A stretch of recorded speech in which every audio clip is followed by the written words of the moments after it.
Hello and welcome to IHBC at COP26. Conserving buildings and places conserves our planet. Today we're joined by Dave Chetwyn. Dave is Managing Director Partner of Urban Vision Enterprise CIC and a Director Partner of D2H Land Planning Development.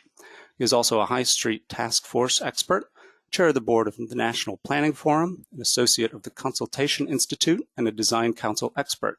Former roles include Head of Planning Aid England, Chair of the Institute of Historic Building Conservation, and Chair of the Historic Towns Forum. He has authored numerous guides to planning, development, heritage and regeneration, and drafted parts of BS 7913. Well, welcome, Dave. Thank you for joining us today. Hi there. I'd like to start by asking you to tell us about yourself, how you got started, and why you're passionate about sustainability and conservation.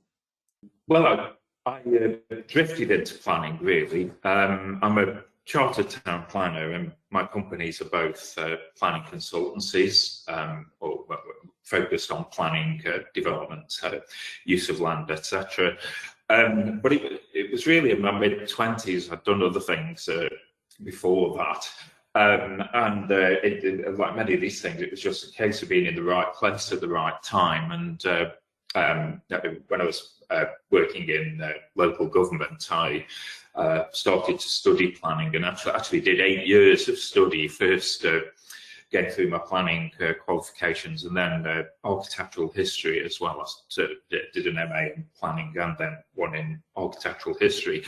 So really I was starting then to get a real interest in design and heritage and the more placemaking sides of planning and regeneration as well. I was working at the time in Stoke-on-Trent, so regeneration and economic development were very much the sort of core aims, and I started in mainstream planning but moved fairly quickly into design and conservation. And again, working in that kind of area, design and conservation had a very, very strong regeneration focus. So that really shaped my thinking, and it meant also that I came to heritage and placemaking very much from a making things happen and delivering growth angle, rather than I think, so, you know, there's a sort of spectrum of attitudes. This is a simplification, but sometimes it can be a more protectionist perspective. But I think in many parts of the country, you know, dealing with heritage is very much about delivering wider social, economic and environmental outcomes. So that's what attracted me, really. I very much look at heritage as an integral part of the wider economic, social and environmental planning of an area. I think narrow focus on significance and certain aspects of the historic environment, you know, it's actually about thinking of outcomes and how we use heritage and what it can deliver for society today. So, and particularly now, where we're looking not just at growth, but we're looking at how sustainable that growth is. So we're working against the context of climate change and some quite alarming data on and predictions on climate change, and you know, obviously in the day-to-day news as well. So we live in a, you know, throughout my career, there's been people saying, "Oh, we live in difficult times," or there are challenges. But actually, I think we really are in uncharted waters here, in post-COVID climate change. You know, there's a lot of things. There are a lot of real global challenges at the moment, which perhaps are unparalleled. So I think, you know, very much see planning as being a key activity against that context. Yeah, you touched on it there for a bit. You know, oftentimes when we talk about climate change and the built environment, we sort of go straight into talking about retrofitting of existing buildings, energy efficiency, sometimes individual building elements. But I understand you think there's a bit too much of this, maybe individual building focus, and when considering sort of heritage and climate change. Could you tell us a little bit more about that? Sure, and I don't want to give the impression that I think that's unimportant. I think converting buildings is important, but it's a part of a much bigger picture. And so yeah, I have had some concerns that heritage bodies in particular have had too much of a focus on the building and not enough on what makes places sustainable. So many of our historic environments were designed, or they weren't designed. Many actually were more organic. Some were designed, right. Some came about more organically, but they did develop as part of a low carbon economy and based on pedestrian movement and accessibility of facilities and mixed use. So you would find often within a fairly a fairly compact neighbourhood, you would find a range of different uses, with people living near to the places they work and the local facilities, etc. So we have areas that came about as part of a low carbon economy and developed low carbon places. So we often find historic areas have superior characteristics in terms of pedestrian permeability and connectivity, a fine grain mix of uses, and concentrations of facilities. So particularly in centres, villages, towns, city centres, concentrations of facilities with and high density development, often party wall construction, which means there's a natural insulation between properties, a public realm designed for people rather than designed around the motorised transport. So, and then as time's gone on, public transport has tended to focus on these centres. So we have we inherit sustainable patterns of development, and that's very easy to lose, actually. So part of managing older areas, it's not just about heritage management, it's about land use, movement, sustainable live-work patterns, and how to knit new development in so it reinforces those characteristics rather than actually losing those naturally sustainable characteristics. So I think understanding place, so it's not just about building performance, it's about how an area performs, how people move around. And COVID, actually, we've seen significant changes to live-work patterns, and on the one hand, that is likely to lead us, I think, to a more sustainable pattern of living with more home working, less commuting. On the other hand, this is creating problems for city centres and smaller centres where less people are going in and using the facilities. So this is always a balancing act. There's always different factors occurring. I've just been reading an article on public transport and what COVID has meant for the viability of public transport. So it's never a simple picture. It's always a weighing up. But understanding how the historic environment contributes to the creation of sustainable places is really fundamental, and I think that's why a place focus is so important. However efficient buildings are, if it's the wrong use in the wrong place, or in the way an area develops, we're creating a less sustainable pattern, then that's harmful. Design seems to be back on the government's agenda. Good design, beautiful design. What can historic places teach us about urban design sort of going forward? Well, that's quite a complex question, I think, and in some ways, some of the points I've already covered, such as how historic areas support pedestrian movement, permeability and connectivity, as part of the answer to that. I think I mentioned also the concentrations of different uses, particularly in historic centres. So today we see see mention of the 15-minute neighbourhood and or the 20-minute neighbourhood, I suppose, depending how quickly you can walk. And that concept is based around pedestrian permeability, connectivity, around mix of use, sustainable land uses, and having a range of facilities in close proximity, high density. So the whole idea really of the 15 or 20-minute neighbourhood is based on the low carbon economy I mentioned earlier. So we can learn a lot about how to create sustainable and well-connected and well-functioning neighbourhoods. Now that takes us also onto green environments as well, because obviously part of the historic environment is about green spaces and the natural environment, and that can be urban green space, or it can be in rural areas, the surrounding landscape around in and around settlements, and this is something we found increasingly to be the case actually in our work, where I think I mentioned we see the historic environment as an integral part of the economic, social and environmental planning of an area.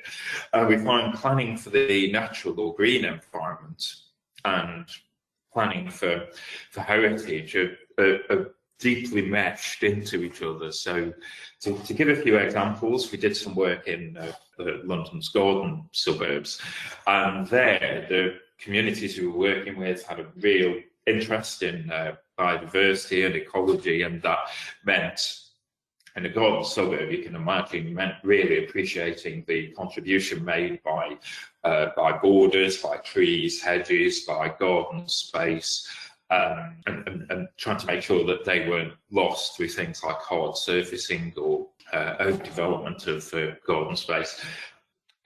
So we found a close correlation there, because obviously the character of those areas, it's partly on the buildings, townscape and architecture, but it's also very fundamentally about the landscape characteristics and trees and different aspects of greenery.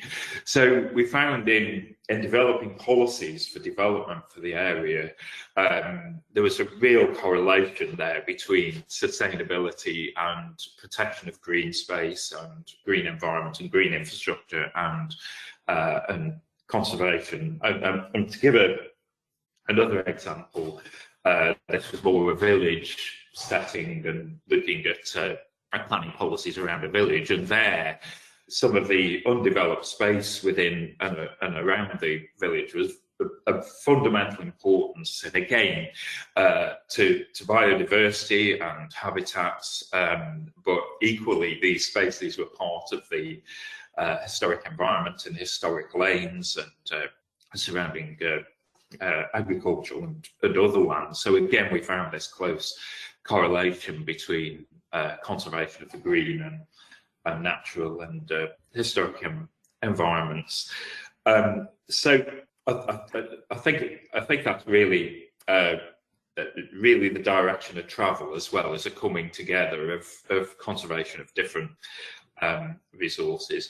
I mean, in terms of recent government thinking on design, and obviously with planning reform getting into some difficulties, we're not quite sure what's going to come out of that. But I do find the sort of term beauty, which is used increasingly, is now written into planning policy, kind of misses the point. It focuses on personal taste and aesthetics rather than on sustainability, fitness for purpose, how people move, creating safe environments, and I'm not quite sure what beauty means in that context.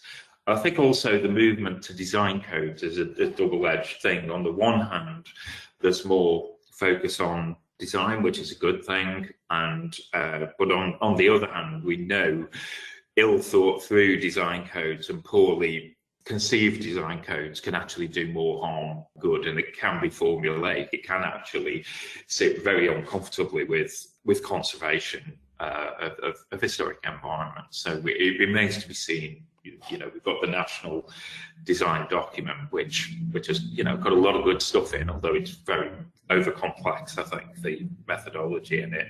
But it remains to be seen what comes out of it. So often you see sort of conservation of the green environment, the natural environment sort of siloed off. So that's really interesting to hear the sort of engaging work you've been doing and sort of combining those. And then again on the design codes as well. And I wanted to ask, because I know you do work on neighborhood planning as well. Do you see neighborhood plans as a good way to sort of help local areas increase the sustainability and sort of protect heritage assets as well as enhancing the sort of sustainability of the area? Yeah, very much. And I think one of the main problems with the planning white paper was the fact that it seemed to shift power to the local plan and really move away from neighbourhood plans and indeed people engaging on a site-by-site or specific development basis. So we've done an awful lot of neighbourhood plan work. We've provided intensive support for well over 100 plans and have had some input into a lot more than that. And obviously, we've written some of the guidance, etc., on neighbourhood planning. So neighbourhood plans, I think, have really shifted planning to a different level. There's been debate about whether neighbourhood plans deliver additional growth or not, and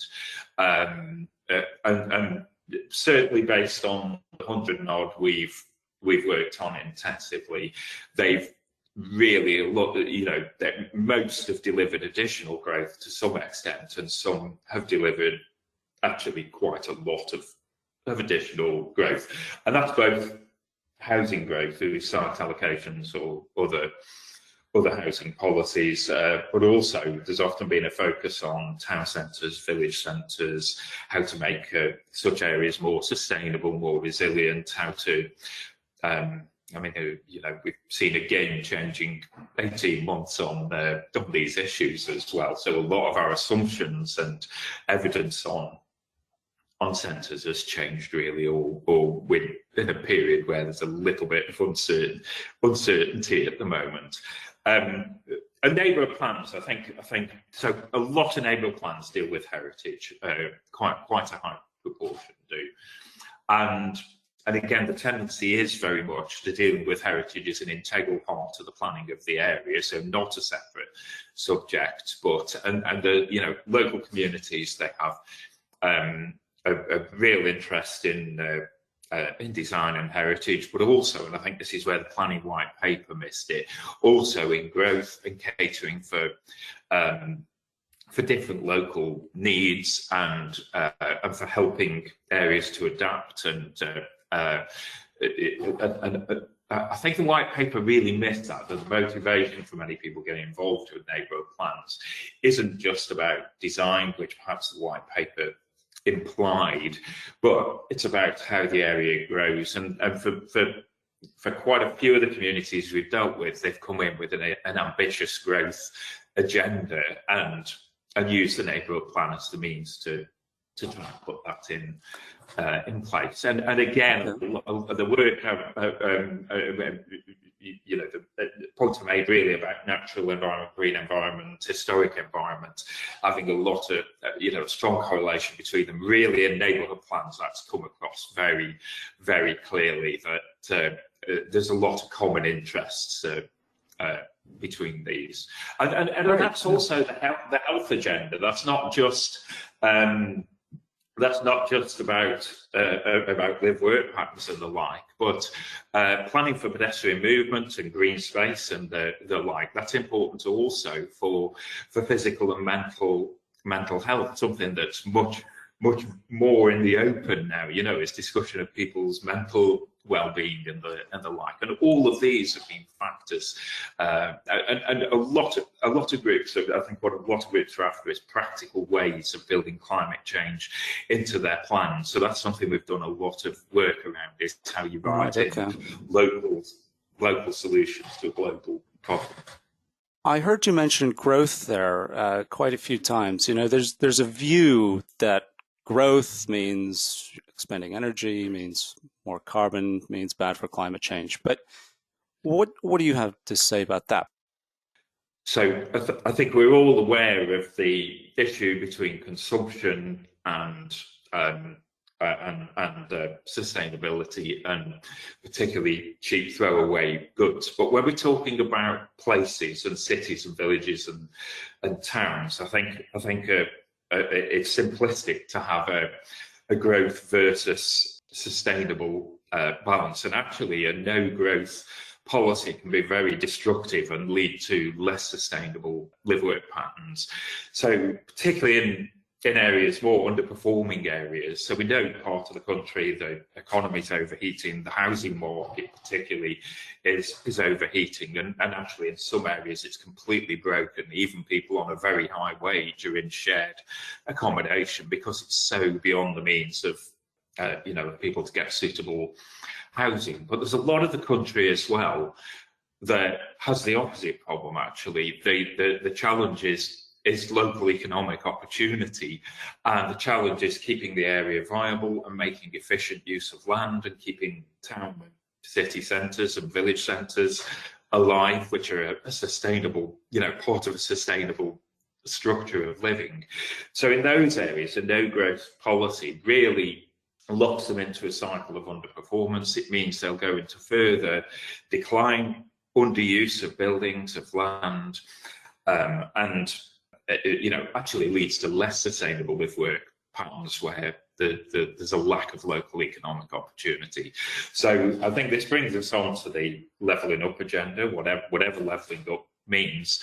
My personal view is levelling up is about addressing geographical economic inequalities, and so creating a more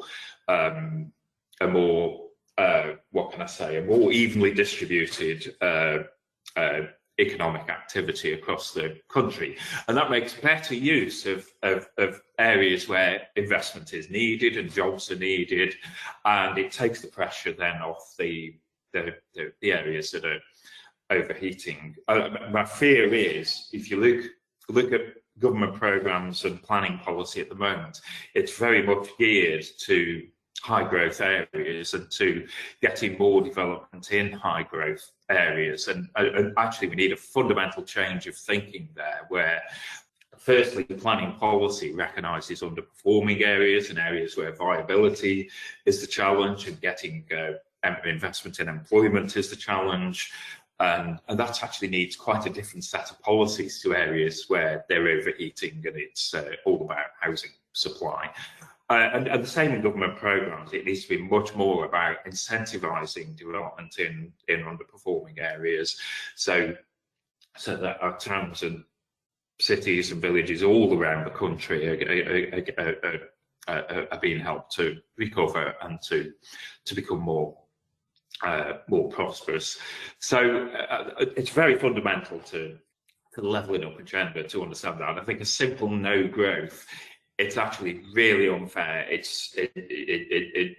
just locks in and makes worse social inequalities, and it's not a sensible solution, I think.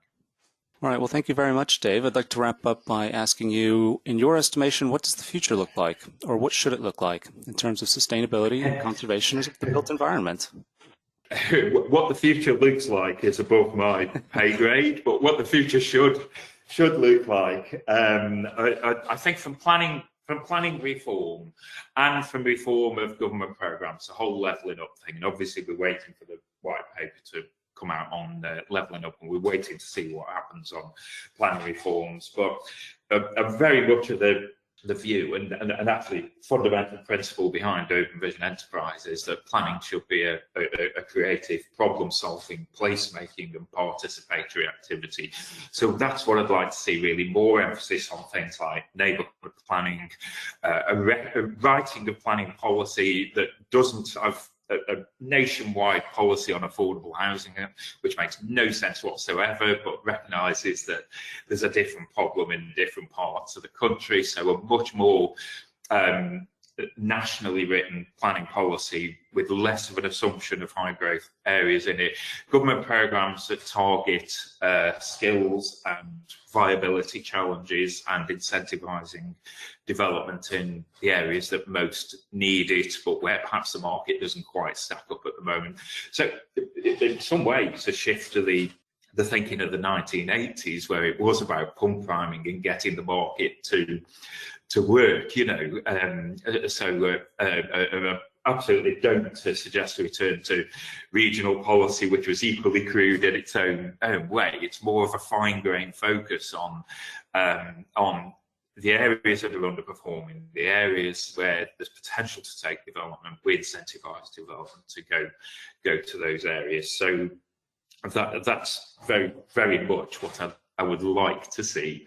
I think some of the recent reforms on planning around use classes and permitted development have actually had the opposite effect, and they work against levelling up. So it remains to be seen where government thinking now lies.